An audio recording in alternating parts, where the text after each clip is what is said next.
PFL CEO Peter Murray says talks with free agent heavyweight Francis Ngannou are going well as he believes they are the perfect fit. It was recently announced that Ngannou was released from his UFC deal and he could sign with whoever he wanted to. Immediately, many thought he would go to boxing and try secure a fight against Tyson Fury or Deontay Wilder, but Murray says PFL is in solid discussions with Ngannou. Murray said in a recent interview that he was excited about the conversations he's having with Francis and that the Predator's next chapter is going to be bright, as will the PFL's. Murray believes PFL will be the perfect fit for Francis. Whether Ngannou actually does sign up with the PFL is to be seen, but if he does, perhaps it will be in the Super Fight pay-per-view division, which Jake Paul has also signed to, where the fighters get a 50-50 split. Paul recently announced the creation of the division that aims to increase fighter pay. Francis Ngannou, 17-3, defended his heavyweight title last time out in January 22 with a decision win over Cyril Gane.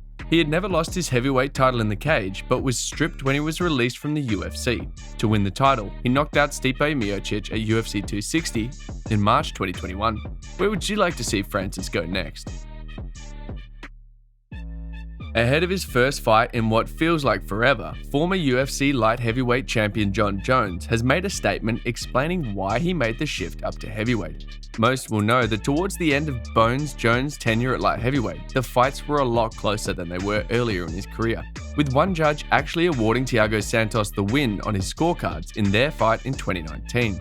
Fans and pundits alike have speculated as to why Jones' performances have begun to dwindle, despite being around his physical prime in terms of age. Many had wondered whether the rest of the division had begun to catch up to the superstar, or whether his shenanigans out of the cage had rattled his confidence or affected his training.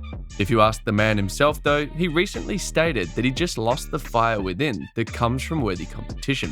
After 11 title defenses at light heavyweight, Jones said that a lack of motivation grew within him as he felt there wasn't anyone in the division that actually scared him and motivated him to train. Speaking recently on the subject, he said, "I stopped studying footage as much. I started just looking forward to another day at the office. The fear was gone. I didn't really fear these guys. I wasn't happy with my pay either.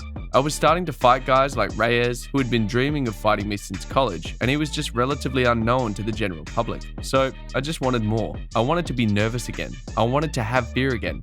I think fear is healthy, and now we're in this position." Jones will face Cyril Gane for the vacant heavyweight belt at UFC 285 next month. He returns following a 3-year hiatus since vacating the light heavyweight title.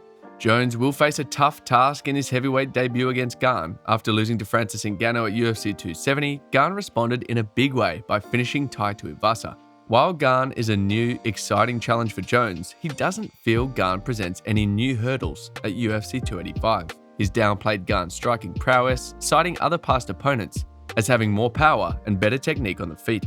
He is certainly a contentious figure in the MMA world and divides opinion within the MMA community. How do you feel about Jon Jones? Do you believe that it was a lack of motivation that caused his performances to become slightly more lackluster recently? Let me know in the comments.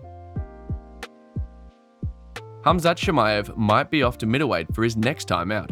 It has been a bit of a confusing ascension into the rankings for the third-ranked welterweight, being forced to stop cutting weight in his last scheduled fight with Nate Diaz that caused the entire card to be jumbled around to keep the card alive. When it came to the day of the weigh-ins, Chimaev then unsurprisingly missed his welterweight cap by 7.5 pounds. When spoken to recently, Chimaev now believes the UFC is looking at pairing him up with Robert Whittaker, saying, "I think I will fight Robert Whittaker. He's got no opponent. Paulo Costa ran away after talking that much about me and Robert. So I will fight Whittaker. I want this fight, although I like him as a human being. He is a solid guy, doesn't talk trash, doesn't cross any lines. We are going to have fun at the press conference and fight each other." Whittaker was meant to take part in a bout against Paulo Costa on the 11th of Feb. However, it fell apart when Costa's contract negotiations fell through. So he's likely keen on setting a new date as soon as possible and may have to settle for trying to push away a new contender instead of waiting for a potential title shot. With the upcoming welterweight title trilogy between Leon Edwards and Kamaru Usman going down at UFC 286 on March 18, Chimaev still sees it as a possibility to challenge for that title too, saying that whoever wins between the two will likely be his next opponent. Anthony Smith and Johnny Walker will meet in the main event of a Fight Night card in May. Apparently, the two have agreed to headline a Fight Night card on May 13, whilst the location of the event is still TBD. Anthony Smith is looking to bounce back following a TKO loss to Magomed Ankalaev at UFC 277 in a fight where he injured his ankle and brought an end to his 3-fight win streak. Smith was originally booked to fight Jamahal Hill early in the year. However, following the UFC top brass's disappointment with the Ankalaev-Blachowicz fight, they rejigged the card and made it a title fight between Hill and Teixeira. Smith is currently ranked 5th at light heavyweight and has a record of 11-7 in the UFC, and has some big wins over the likes of Alexander Gustafsson, Shogun Rua, Volkan Oezdemir, and Rashad Evans, among others. He also competed for the UFC's light heavyweight title against Jon Jones at UFC 235, where he lost a decision. This will be his 9th time entering the octagon. Johnny Walker recently doubled his win streak to 2 last time out as he TKO'd Paul Craig in the first round at UFC 283. Previously, he subbed Ion Cutelaba in the first round at UFC 279, and prior to that, he was knocked out by Jamahal Hill and lost a decision to Thiago Santos. With Smith versus Walker set to headline the May 13 card, the event is as follows: Anthony Smith vs Johnny Walker, Jessica Rose Clark vs Tainara Lisboa. Who do you like in that fight, Smith or Walker? Islam Makhachev recently said that his mum wants him to hang up the gloves and call it a day. I'm getting a similar pang of deja vu, as the same reason was the cause for the what some would argue early exit from the UFC by Khabib Nurmagomedov. Islam just edged out the #1 pound-for-pound fighter in the world, featherweight champion Alexander Volkanovski, in an entertaining back-and-forth matchup in Perth, Western Australia. Now with a defense, he can assuredly say that he is the lightweight champion and could potentially look to begin a run to break the lightweight champion defense record of 3.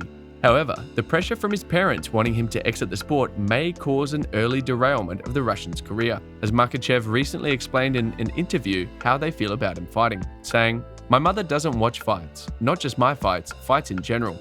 She doesn't like seeing people hit each other. When I come home, there were a lot of people there. My mother said, 'You're a champion now, wrap it up.' Khabib listened to his mother, when will you listen to yours? I told her Khabib defended his title and I need to do the same. It's a hard topic for my mother. My father's the opposite. He watches all the fights."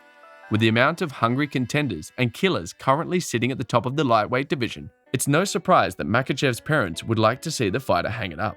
However, who would you like to see Makhachev fight next? Has he done enough for his legacy in the division? Let me know in the comments. That's all the MMA water cooler talk for today. Thanks for watching Undisputed MMA. Please like and subscribe, as it really helps me grow the channel. Also, please don't forget to hit the notification bell to keep up to date with the latest in MMA and UFC.